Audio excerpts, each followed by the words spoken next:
बिस्मिल्लाहिर्रहमानिर्रहीम। अस्सलाम वालेकुम दोस्तों, हाज़िर हूँ आपकी खिदमत में अपनी नई वीडियो के साथ। जैसा कि मैं आपको पता है कि हम आइन का मुतालिया कर रहे हैं और आज हम इंशाल्लाह डिस्कस करेंगे आर्टिकल 25A, आर्टिकल 26, आर्टिकल 27 और आर्टिकल 28। तो चलते हैं जनाब, देखते हैं कि आर्टिकल 25A क्या कहता है। आर्टिकल 25A कहता है कि स्टेट जो है यानी रियासत कंपलसरी फ्री एजुकेशन प्रोवाइड करने की पाबंद है तमाम बच्चों को जिनकी उम्रें 6 साल से 16 साल के दरमियान हो। अब इस चीज़ को अगर हम थोड़ा सा डिस्कस करें तो ज़ाहिर है 6 साल का 16 साल का बच्चा जो है उसकी पेरेंट की कंसेंट के बगैर हम उसको ज़बरदस्ती कोई भी तालीम नहीं दे सकते। पेरेंट्स की कंसेंट लाजमी होती है। तो मेरे हिसाब से पेरेंट्स की भी थोड़ी सी ये ज़िम्मेदारी देनी चाहिए कि पेरेंट्स को चाहिए कि वो अपने बच्चों को लाजमी जो है स्कूल को भेजें। अभी और दूसरी बड़ी बात जो मैं ये करने वाला हूँ कि किसी बच्चे को मदरसे में डाल देना ये उसके साथ बहुत बड़ा जुल्म होता है। मैं ख़ुद एक मेरा बेटा है, उसने हिफ्ज़ किया है, मदरसे से किया है यानी जामे मस्जिद से किया है, लेकिन मैंने उसको पहले प्राइमरी तालीम पूरी दिलाई है। यानी क्लास 1 से केजी प्रेप वगैरह करके वो 5th क्लास को जब वो पास कर चुका था तो फिर मैंने उसको छुड़ा के तो हिफ्ज़ में डाला। अब हर बच्चे का हक़ है कि वो जेनेरिक एजुकेशन जो है वो ले, उसके बाद अगर वो चाहे तो वो मजहबी तालीम ले, बाय ऑल मीन्स अच्छी बात है, लेकिन एक दफ़ा उसको तमाम किस्म की तालीम देनी चाहिए। और उसका फ़ायदा हुआ, बाद में मेरे बेटे ने जब मैट्रिक किया तो उसकी 89% मार्क्स आए, तो उसकी तालीम पे कोई हर्ज नहीं हुआ। तो उसके बाद ये एक मामूली सी मेरी ऑब्जर्वेशन थी कि इसमें पेरेंट्स का भी रोल होना चाहिए कि वो बच्चों को लाजमी स्कूल भेजें, मदरसे ना भेजें। मदरसे अगर भेजना है तो बच्चे को पहले कम अज़ कम जब वो 12-13 साल का हो तो तब भेजें, और जेनेरिक तमाम बेसिक मैथमेटिक्स के कंसेप्ट, इंग्लिश के उसको थोड़े बहुत सारे आने चाहिए, थोड़े बहुत साइंटिफिक कंसेप्ट उसके डेवलप हो जाए, उसके बाद उसको भले एक फील्ड दे दें। अगला आर्टिकल है आर्टिकल 26। वो ये कहते हैं कि हर शहरी को ये आज़ादी हासिल है कि वो किसी पब्लिक प्लेस पे, कोई पार्क है, कोई इसी तरह का कोई मतलब है कि कोई पब्लिक अम्यूज़मेंट प्लेस है, कोई ज़ू है, तो वो उसमें जा सकता है। उसमें किसी किस्म का कोई मतलब है कि वो नहीं होना चाहिए रुकावट कि भाई ये सिर्फ मुसलमानों के लिए है, ये सिर्फ हिंदुओं के लिए है, ये गोरों के लिए है, ये कालों के लिए है, ऐसी कोई चीज़ उसमें नहीं होनी चाहिए। और उसके बाद आता है आर्टिकल 27, और 27 के पैरा 1 ये कहता है कि तमाम ये सर्विसेज के बारे में, यानी जो पब्लिक सर्विस है, जो लोगों को जो गवर्नमेंट के डिपार्टमेंट्स हैं उनके अंदर नौकरियां जो करने का हक है वो भी हर शहरी को हासिल है। इसमें एक तो वर्ड सेक्स फिर लिखा गया है जो कि बहुत जगह और भी आइन में है, तो हम इस पे बहस कर चुके हैं, उसकी जगह लफ्ज़ जेंडर होना चाहिए। तो ये अलबत्ता उन्होंने कहा है कि 27 जो है आर्टिकल 27(1) में कि किसी भी बंदे को इस बात पे सर्विसेज से महरूम नहीं किया जा सकता कि भाई तुम फ़ौज में नहीं आ सकते कि तुम काले हो, या तुम इस महकमे में नहीं भर्ती हो सकते कि तुम्हारा तल्लक फ़लाँ ज़ात से है, फ़लाँ कौम से है, वगैरह वगैरह। अब इस आर्टिकल की 27(1) जो है इसकी 3 प्रोविज़ोज़ हैं, यानी प्रोवाइडेड। तो पहली बात यह है कि जो प्रोवाइडेड पहला प्रोविज़ो है वो कहते हैं कि स्टेट जो है वो 40 साल बाद, यानी इस आइन के कमेंसिंग डे से 40 साल तक, यानी 40 साल तक वो ये डिसाइड स्टेट करेगी कि कौन सी जो है वो अंडर रिप्रेजेंटेड क्लासेस हैं सर्विसेज के अंदर और किन को हमने लाना है। यानी आप ये समझ लें कि ये 40 साल बाद ये इस्टेब्लिश करना है with in not more than 40 years.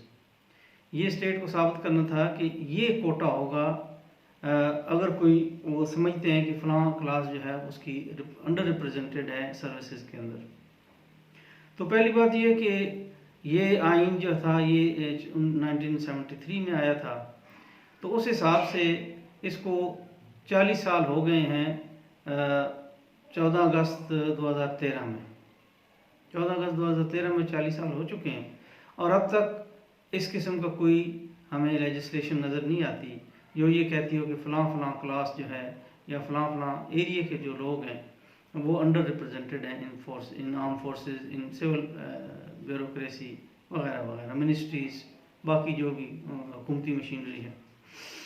तो इस पे मैं समझता हूँ कि एक रिट की जा सकती है कि तमाम रिक्रूटमेंट जो जहाँ जहाँ हो रही है उसको रोक दिया जाए जब तक ये तय नहीं किया जा सकता कि कौन कौन से क्लासेस ऑफ पीपल हैं, सेक्शंस ऑफ द सोसाइटी हैं जो अंडर रिप्रेजेंटेड हैं इन दी सर्विसेज। दूसरी जो प्रोविज़ो है वो अगेन जेंडर बेस्ड है। इसमें भी वर्ड उन्होंने सेक्स यूज़ किया लेकिन हम तो अब जेंडर ही कहेंगे। इसमें उन्होंने ये कहा कि अलबत्ता किसी ऐसी स्टेट के अंदर किसी ऐसे महकमे में जहाँ पर फीमेल सिटीज़न ना वो जॉब कर सकती हो तो वहाँ पर उसको मतलब यू कैन कंप्रोमाइज़। अगर फॉर एग्जांपल आर्म फोर्सेस हैं, इनमें नेचुरली 100% या 50% फीमेल्स नहीं आ सकती, एक सर्टन एरियाज़ हैं जहाँ पर वो आ सकती हैं तो वहाँ पर वो आए। ये उसमें प्रोविज़ो है कि इसमें अगर किसी महकमे की मखसूस ज़रूरियात हैं तो आप फीमेल्स को बाईपास कर सकते हैं, ऐसी कंडीशन लगा सकते हैं कि वो ना आए। लेकिन अल्हम्दुलिल्लाह पाकिस्तान में तो अब माशाल्लाह हमारी ख़वातीन जो हैं वो पायलट तक बन गई हैं और इंशाल्लाह और आगे जाएंगी। और इसका जो तीसरा जो प्रोविज़ो है वो ये कहते हैं कि अंडर रिप्रेजेंटेशन किसकी है किसकी नहीं है ये तय पार्लियामेंट करेगी। यानी ये पार्लियामेंट ने तय करना है कि कौन सी क्लास जो है वो अंडर रिप्रेजेंटेड है इन दी सर्विसेज।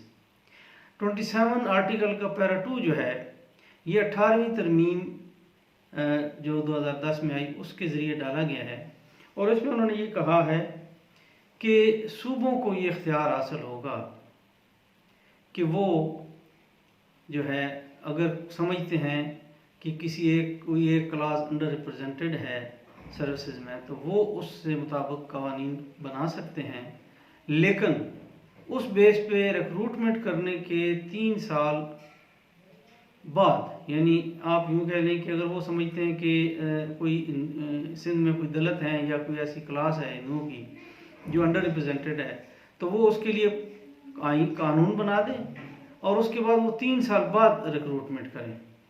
ये प्रोविज़ो समझने यानी ये 27 का जो पैरा 2 था समझने में मुझे बड़ी दिक्कत हुई। आप सोचें कि अगर इसकी लैंग्वेज मैं पढ़ दूँ तो आप खुद हैरान होंगे कि ये नहीं समझ में आता। अब छोटी सी मिसाल ले लें, मैं पढ़ के सुना देता हूँ, थोड़ा सा टाइम लग जाएगा। वो कहते हैं nothing in class 1 shall prevent any provincial government or any local or other authority in a province from prescribing in relation to any post or class of service under that government or authority conditions as to residence in the province for a period not exceeding 3 years prior to appointment under that government or authority।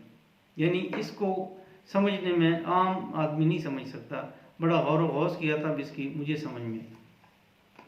तो आगे चलते हैं, next क्या है। Article 28 जो है जनाब वो है कि अच्छा दूसरी बात ये आप देखें कि ये जो डाला गया पैरा 2 यानी 27 के साथ जो पैरा 2 ये सूबों वाला मामला डाला गया, ये जो है ना ये आप देख लें कि ये क्लास 1 के साथ उसके प्रोविज़न नंबर 2 उसकी थर्ड प्रोविज़न के साथ स्ट्रेट अवे मुतसादम है। वहाँ वो कह रहे हैं कि ये पार्लियामेंट तय करेगी कि कौन सी क्लास ऑफ सोसाइटी, कौन सा सेक्शन ऑफ सोसाइटी जो है वो अंडर रिप्रेजेंटेड है। लेकिन पैरा 2 में कहता है कि जी सूबों का इख्तियार है कि वो रिक्रूटमेंट करने से 3 साल पहले ऐसी कोई कंडीशन लगा दें। यानी पहली प्रोविज़न में कहता है कि 40 साल यानी आइन के बनने के 40 साल के अंदर अंदर ये तय करना है।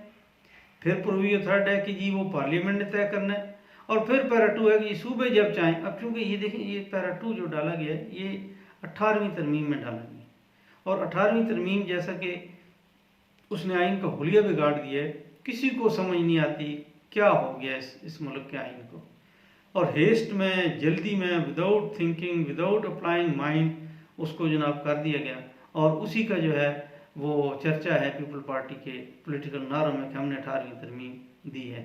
18वीं तरमीम ने आइन को लिटरली बहुत नुकसान पहुंचाया है, ना वो फेडरल रहा है ना वो प्रोविंशियल रहा है, पता नहीं वो किधर जा रहा है। तो ये जनाब आज हमने आर्टिकल 28 जो है वो है लैंग्वेज और कल्चर की प्रिजर्वेशन के बारे में, कि अगर किसी सोसाइटी के किसी सेक्शन की मखसूस लैंग्वेज है, मखसूस उनके कोई कल्चर हैं, कुछ रसूमात हैं, कुछ ऐसी चीज़ें हैं, तो उनको ये हक हासिल है कि वो अपनी लैंग्वेज को प्रिजर्व करें, उसमें अखबार निकालें, उसमें किताबें लिटरेचर पब्लिश करें, उसके अंदर वो अपनी रस्में जो हैं वो अदा करें। अगर ये इसके है कि किसी के कल्चर को सप्रेस नहीं करना, किसी की लैंग्वेज को सप्रेस नहीं करना। तो इसके साथ हमारे फंडामेंटल राइट्स का चैप्टर आज बंद होता है। अब मैं आपको एक ब्रीफ सी समरी बताता हूँ कि हमारे आइन के मुताबिक कौन कौन से राइट्स हैं जिनको हमारा आइन फंडामेंटल राइट्स कहता है। वो जनाब पहला है सेक्शन आर्टिकल 9 में सिक्योरिटी ऑफ पर्सन, जिसमें लाइफ और लिबर्टी के बारे में कहा गया। आगे है आर्टिकल 10 जिसमें अरेस्ट और डिटेंशन के बारे में बताया गया कि किसी को अरेस्ट नहीं किया जा सकता, उसको वजह बताए बगैर, डिटेंशन कितनी देर करनी है, वो एक लंबी कहानी है। 10A है फेयर ट्रायल, यस उसका फेयर ट्रायल होना चाहिए। 11 है स्लेवरी और फोर्स लेबर को ख़त्म किया गया, बंद किया गया, प्रोहिबिट किया गया, किसी को आप ज़बरदस्ती कोई मुलाजम नहीं रख सकते। आर्टिकल 12 में है पनिशमेंट नॉट रेट्रोस्पेक्टिव, यानी अगर कोई कानून बाद में आया है तो जब से वो कानून आया उसकी सज़ा तब से अमल दरामद होगा, पीछे से नहीं। इसी तरह आर्टिकल 13 है कि डबल पनिशमेंट, किसी को भी एक जुर्म की 2 दफ़ा सज़ा नहीं दी जा सकती। इससे मैंने जब थोड़ा सा गौर किया तो मैंने सोचा कि यार ये जो कुछ जजमेंट्स ऐसी आई हैं जिसमें 70 मरतबा सज़ाए मौत, 2 मरतबा सज़ाए मौत, 3 मरतबा, अब मुझे लिटरली समझ में नहीं आए। मैंने बहुत डिस्कस भी किया लोगों से कि यार ये एक से ज़्यादा मरतबा सज़ाए मौत कैसे दी जा सकती है? एक ही दफ़ा मरेगा तो एक ही बार ना, आप क्यों लिख रहे हैं ऐसी जजमेंट में कि इसने अगर 10 कत्ल किए हैं तो 10 बार सज़ाए मौत? इसमें थोड़ा सा मैं कन्फ्यूज़ हूँ और ज़ाहिर पूरा माशरे कन्फ्यूज़ है। तो आर्टिकल 14 है जो 7वां राइट है, फंडामेंटल राइट, वो है dignity of human is inviolable. Of course हर बंदे की इज़्ज़त है, उसका एक ऑनर है, उसको हक है कि वो इज़्ज़त से जिए। उसके बाद जो फ्रीडम ऑफ मूवमेंट है, फ्रीडम ऑफ असेंबली है, फ्रीडम ऑफ एसोसिएशन है, फ्रीडम ऑफ एक्सप्रेशन है, और freedom of trade and business है, और एक्सेस टू इंफॉर्मेशन, यानी कोई भी पब्लिक डॉक्यूमेंट है, कोई भी इंफॉर्मेशन है, अगर वो लेना चाहता है तो उसको दी जाएगी, बशर्ते कि लॉ, अगर कोई लॉ प्रोहिबिटिंग है तो वो अप्लाई होगा। उसके बाद जनाब आर्टिकल 23 एंड 24 में प्रॉपर्टी के बारे में है कि हर बंदा प्रॉपर्टी एक्वायर कर सकता है, वो रख सकता है, वगैरह वगैरह। और उसके बाद है 25 इक्वालिटी बिफोर लॉ, और उसके बाद है राइट टू प्राइमरी एजुकेशन जो हमने आज डिस्कस किया, और एक्सेस टू पब्लिक प्लेसेस जो हमने आज डिस्कस किया, राइट टू सर्विसेज है जो हमने आज डिस्कस कर लिया, और आखिर में preservation of language and culture. तो ये कुल 20 फंडामेंटल राइट्स हमारे आइन ने आइडेंटिफाई किए हैं या उनको रिकग्नाइज किया। अब सोचने की बात है कि क्या फंडामेंटल राइट्स यही हैं या कुछ और है। मेरी रिसर्च थोड़ी सी आगे गई और मैंने महसूस किया, जो मैंने दूसरे कंट्रीज़ के, मॉडर्न कंट्रीज़ के, डेवलप्ड कंट्रीज़ के आइन को देखा, तो उसमें चंद फंडामेंटल राइट्स और हैं जो कि मैं भी समझता हूँ कि बहुत ज़रूरी हैं और हमारे आइन का हिस्सा होना चाहिए। क्योंकि फंडामेंटल राइट्स 20 के 20 जो मैंने आपसे डिस्कस किए हैं, मेरे हिसाब से वो ज़रूरी हैं। और उसमें पहला वाला जो है जी, मेरे हिसाब से मैरिज है। हर शहरी को हक हासिल है को अपनी चॉइस की शादी करे। अब शायद इसलिए उन्होंने ये नहीं डाला कि यहाँ पर फिर वो फीमेल्स के हवाले से वो आ जाता है कि ये वली की रज़ा, हालांकि उसमें जजमेंट आ चुकी है। वली की रज़ा का ये मतलब हरगिज़ नहीं है कि लड़की अगर नहीं भी शादी पे विलिंग तो उसकी शादी कर दी जाए। वली इन प्राइवेटली उससे पूछ ले कि if you are agreed then I can propose your मैं आपका रिश्ता प्रपोज कर सकता हूँ, मैं आपका रिश्ता दे सकता हूँ। एनीवे, बहरहाल मैरिज एक फंडामेंटल राइट है हर शहरी का। और उसके बाद है प्राइवेसी। प्राइवेसी भी एक बहुत ज़रूरी, बहुत इम्पॉर्टेंट फंडामेंटल राइट है जिसके बारे में हमारा आइन खामोश है। और उसके आखिरी है, बल्कि मेरे हिसाब से शायद आखिरी ना हो, लेकिन मेरे हिसाब से वो है right to vote and right to self determination. Self determination जो हम कहते हैं कि कश्मीरियों का बुनियादी हक है, उनका फंडामेंटल राइट है कि वो सेल्फ डिटर्मिनेशन करें, हक खुद इरादियत जिसको कहते हैं, लेकिन हमारा अपना आइन इस बारे में खामोश है। और एक और बेसिक राइट, फंडामेंटल राइट बनता हुआ है सिविक, यानी हर शहरी को ये हक हासिल है कि वो शहरी हकूक़ ले, यानी अगर वो किसी मोहल्ले गली में रहता है उसको तमाम सिविक सर्विसेज या इक्वली प्रोवाइड होनी चाहिए। ये नहीं कि बाकियों के घरों के सामने से कचरा उठा लिया, उसके सामने पड़ा रहा, या गलियों की सफाई करते वक्त सारी गली साफ़ कर दी, एक घर के आगे छोड़ दी। ये भी एक बेसिक राइट है, फंडामेंटल राइट है हर बंदे का कि उसको तमाम जो म्यूनसिपैलिटी की सर्विसेज हैं, जो शहरियत की सर्विस हैं, वो इक्वली उसको अवेलेबल होनी चाहिए।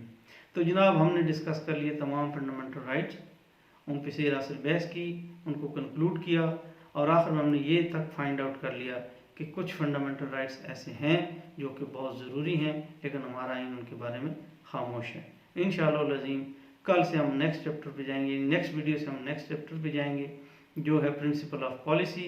तब तक के लिए मुझे दीजिए इजाज़त। आपका बहुत बहुत शुक्रिया। अपना, अपने दोस्तों यारों का, फैमिलीज़ का, इर्द गिर्द के लोगों का बहुत ख्याल रखिएगा। अस्सलाम वालेकुम रहमतुल्लाहि व बरकातुहू।